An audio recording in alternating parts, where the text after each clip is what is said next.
Sometimes we can use constraints to help us generate new prose. Writing prompts, as Tim and I were discussing last episode, are one clever way to constrain your focus to a specific event, circumstance, or problem. The constraint, that is what you can't do, often opens new doors in your mind to what you can do. To test this, I decided to build a constraint and see what came out of it. Here's what I came up with. Describe your most unlikely relationship. While this prompt lacks a story conflict, starting from this kind of constraint can be a great way to generate character backgrounds or explore new people you may want to include in your story. Feel free to try this out for yourself. I'll now read to you what I wrote when faced with the constraint of describe your most unlikely relationship. I hope it helps energize you to do the same, and feel free to share it with us if you'd like. I knew my great-great-grandmother. She was born the year aspirin was invented and lived to be about 98 years old. I was 13 when she died, so I only knew her as an old woman, shuffling in a long housecoat and beat-up slippers. Her house was a dated one-story brick house with 70s wood paneling in the living room and a nearly nauseating amount of pink. Pink walls, pink carpeting, porcelain pink toilet, and pink sink in the bathroom, even a pink tub. But the crown jewel of the house was her sitting room, a circular, step-down, sunken living space that was impossibly white. White carpet, plush, barely stepped on. White sofas, firm and proper with curved backs and brass tacks that made them perfectly hostile to sitting. Creepy porcelain dogs, white with black eyes, long and slender forms that sat up at attention like pillars of a temple, like guards at their posts. She would scold me. At 7 years old, I saw it as a playpen, an empty canvas, and she shooed me away from it, told me to keep my feet off the furniture, to get out and stay out. No one ever sat in that room.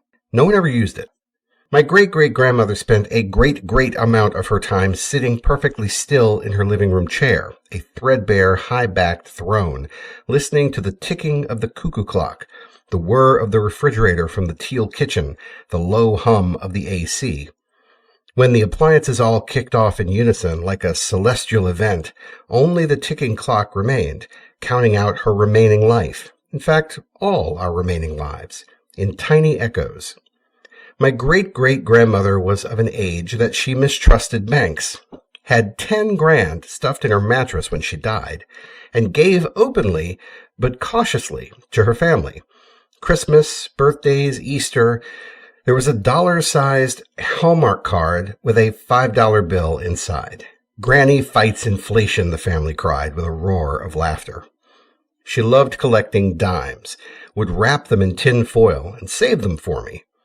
It was always awkward to get a sweaty tin ball pressed into my palm from my great-great-grandmother's bony fingers with lead pencil veins and tissue paper skin, and me feigning excitement for the gift. But I came to love it, learned what numismatics was, checked out a book on identifying rare coins, and started to look at each sweaty ball of tin as a new adventure, a treasure hunt filled with possibility. She lived next door to her daughter, my great-grandmother, and her son-in-law, my great-grandfather, both of whom I knew deep into my late teens. My great-great-grandmother hated my great-grandfather, and it was mutual and reciprocated. Their houses shared a driveway, and she would shuffle across the drive every night, her slippers scraping echoes across the bare concrete, to have a sit-down dinner at their house.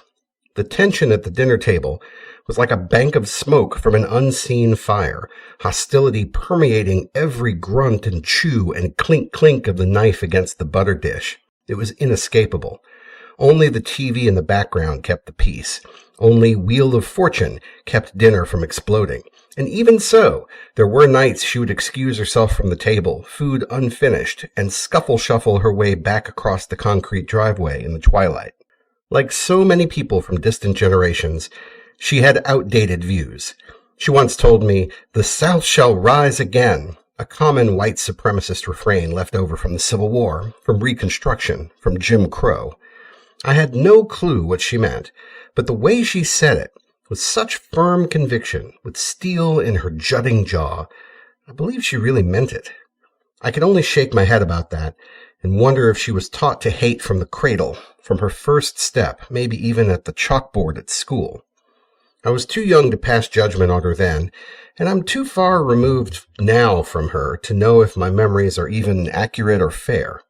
Memory often feels like an artist's pencil sketch in gray and white on an empty canvas, and in the retelling, I am left to fill in the colors of the memory, be they kitchen teal or porcelain white or placid, nauseating pink. See you next week. Start writing.